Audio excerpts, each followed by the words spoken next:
I think it was Yogi Berra who said, I'm paraphrasing, that predicting is a risky business, especially if it's about the future. So to deal both with Armageddon and prophecies of the return is a difficult and serious subject. And when I started writing my books, which began almost 40 years ago, the first book was titled The 12th Planet.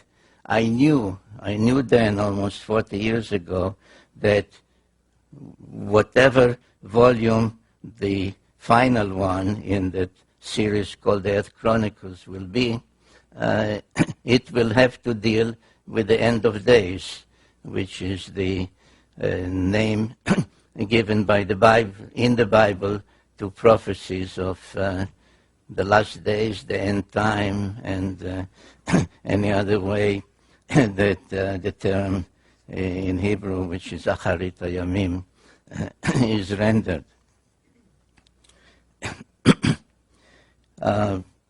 And I really delayed writing that final book for two reasons. Number one is that I felt I need to do more research, and actually took another 30 years of research to be able to give a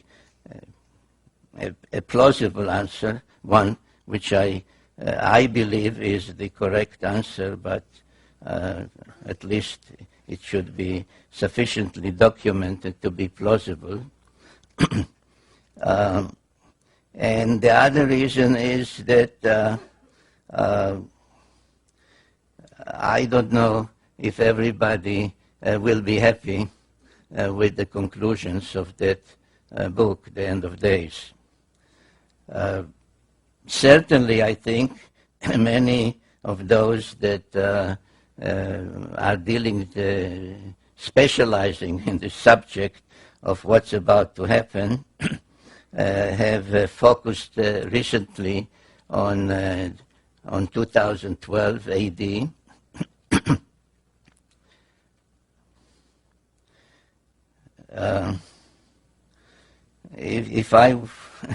If I wanted to be nasty, which maybe I should be, is I can tell you right off that the only thing certain about 2012 that there'll be another presidential election then, and that no matter who you vote for this time, you will say, let's get rid of the bomb. Because otherwise, what is supposed to happen in 2012? It is mostly linked with the so-called Mayan calendar or Mayan prophecies, and I'll talk about it in greater detail as we go along. But as I understand what others are saying, is that it is a time that something, the present, the past will come to an end, and something will happen. And when you are pressing those others who specialize in 2012, and you ask them what will happen, they say, well, there's a planet. There's a planet that makes some great orbit and periodically comes to our vicinity, and at that time it causes all kinds of havoc. And in connection or in response to such kinds of prophecies, my answer is that to remind the audience that the same claims were made in regard, I don't know why, but in regard to 2003, and that's when the planet, the unknown planet, Planet X, will arrive, and do all kinds of unpleasant things to us, or maybe good things. And if you will recall, the same kind of prophecies were connected with the millennium, the year 2000. And one way or another, they are always coming back to Planet X. And if you say, what is Planet X? Oh, that is the planet about which this guy Sitchin has been writing. So what is this Planet X, and when really is it supposed to come back to our vicinity, and what is supposed to happen when it does? I started to write about it, as many of you may know, in my first book, The 12th Planet. It took me more than 30 years to research that material for that book. It was published the first time in 1976. The English, not hardcover, softcover, but the paperback edition, which is still selling everywhere, had about 50 printings by now, which is a record for the publishers. The book has been translated into some 24 languages, and I can share with you a personal irritation, and that is that one recent night I was awakened from a sleep which is not easy for me lately to fall asleep, and the phone, which is also a fax machine, rang around 12:30 a.m. And when I checked who is trying to reach me at this time, a fax from Hanoi that the publisher in Vietnam wants to translate into Vietnamese the 12th Planet.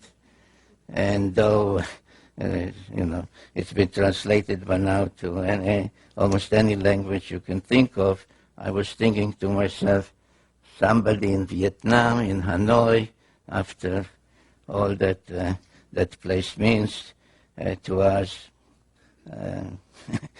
this is really something. Now what I did in the 12th Planet, and maybe that is the reason for its success and for its still being so powerfully around, is that I brought to life a civilization that was hardly known before, and that is the Sumerian civilization. I find it, although now more and more I find in articles, in other books, etc., reference to the Sumerian civilization, to the Sumerians, I find that it's still easier for even those who deal with that, like museums, to say Babylonian.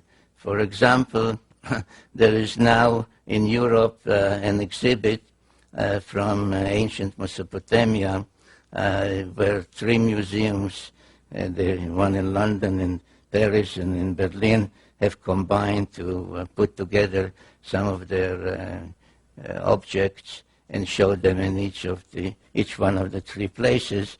And they refer to it as the Babylonian exhibit.